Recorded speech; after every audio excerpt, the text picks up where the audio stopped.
Start. ನಮಸ್ಕಾರ. ನನ್ನ ಹೆಸರು ಕ್ಲೆಮೆಂಟ್ ಅಂತ, ವಯಸ್ಸು 53, ಇಲ್ಲಿ ಬೆಂಗಳೂರು ನಿವಾಸಿ, ನಾಗರಬಾವಿಯಿಂದ.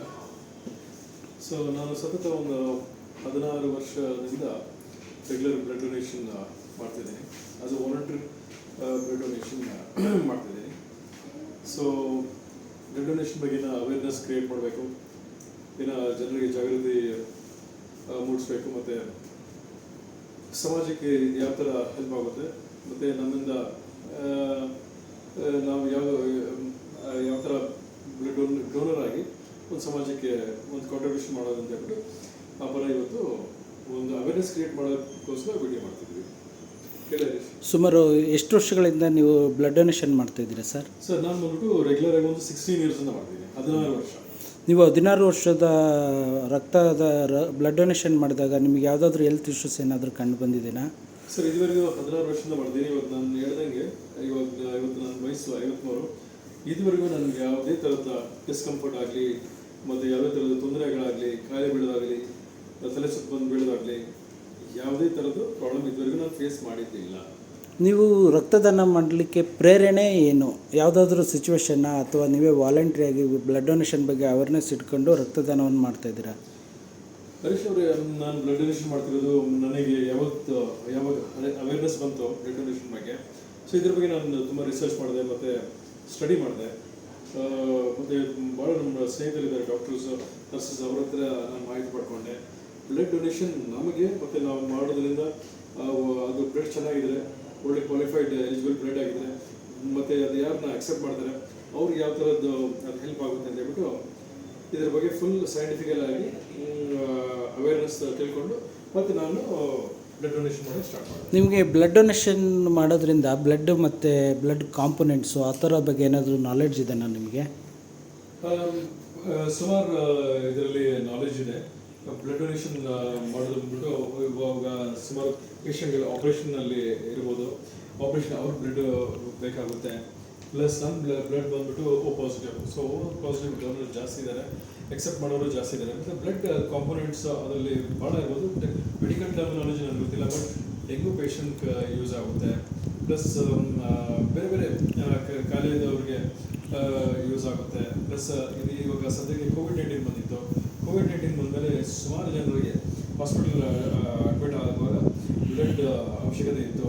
ಮತ್ತು ಬ್ಲಡ್ ಪ್ಲಾಸ್ಮಾ ಇದೆ, ಮತ್ತು ಬ್ಲಡ್ ಪ್ಲೇಟ್ಲೆಟ್ಸ್ ಇದೆ. ಅದರ ಅಡ್ವಾನ್ಸ್ಡ್ ಡೊನೇಷನ್ ಸಿಸ್ಟಮು.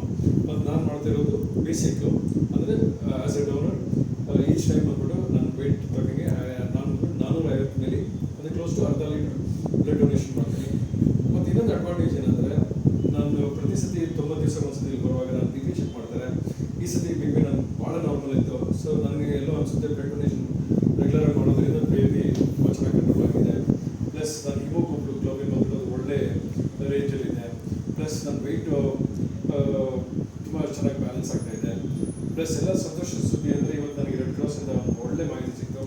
ನನ್ನ ಬಿ ಪಿ ಬಂದ್ಬಿಟ್ಟು 110/70. ನನ್ನ ಏಜ್ಗೆ ಇಟ್ ಈಸ್ ಆಬ್ಸಲ್ಯೂಟ್ಲಿ ಪರ್ಫೆಕ್ಟ್ ಅಂತ. ನೀವು ಇದುವರೆಗೂ ರಕ್ತದಾನವನ್ನು ಯಾವ ಬ್ಲಡ್ ಬ್ಯಾಂಕ್ಗಳಲ್ಲಿ ಮಾಡಿದ್ದೀರಾ? ನಾನು ಫಸ್ಟ್ ನನ್ನ ಲೈಫಲ್ಲಿ ಡೊನೇಷನ್ ಮಾಡೋದು ಸ್ಟಾರ್ಟ್ ಮಾಡಿದೆ ರಾಷ್ಟ್ರೋತ್ಥಾನ ಬ್ಲಡ್ ಬ್ಯಾಂಕಲ್ಲಿ. ಫಸ್ಟ್ ಅವರೇ ನನ್ನ ಇಂಟ್ರೊಡ್ಯೂಸ್ ಮಾಡಿದ್ದು.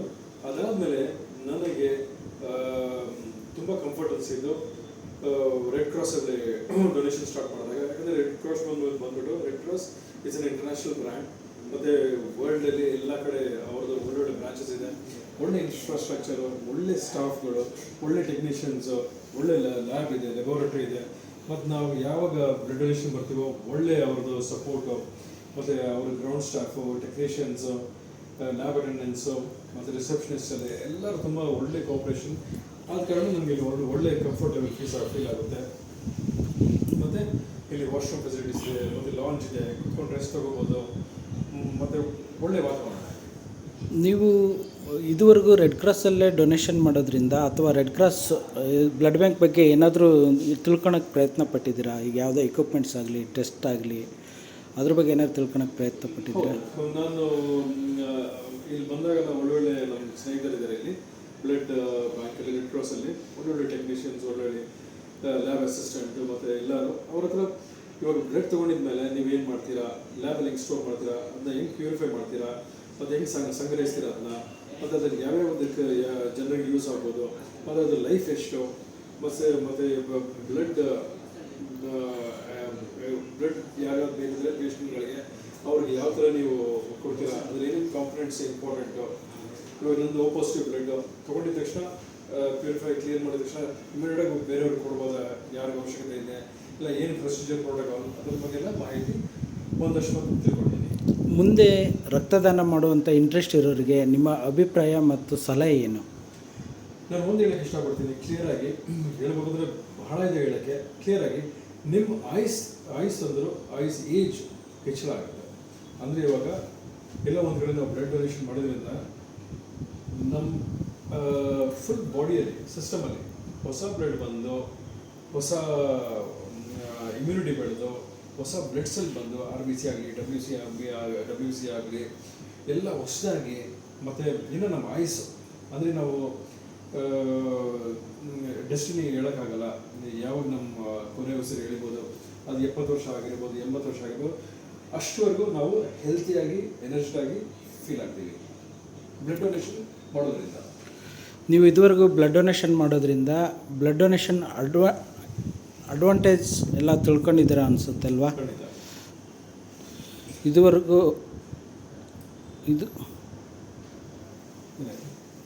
ಕಳಿಸಿ ನನ್ನ ಫೇಸ್. ಓಕೆ. ನಿಮ್ಮ ಫೇಸ್ ಬರಬೇಕಾ? ಒಂದು ನಿಮಿಷ, ಇದು ಒಂದು ನಿಮಿಷ.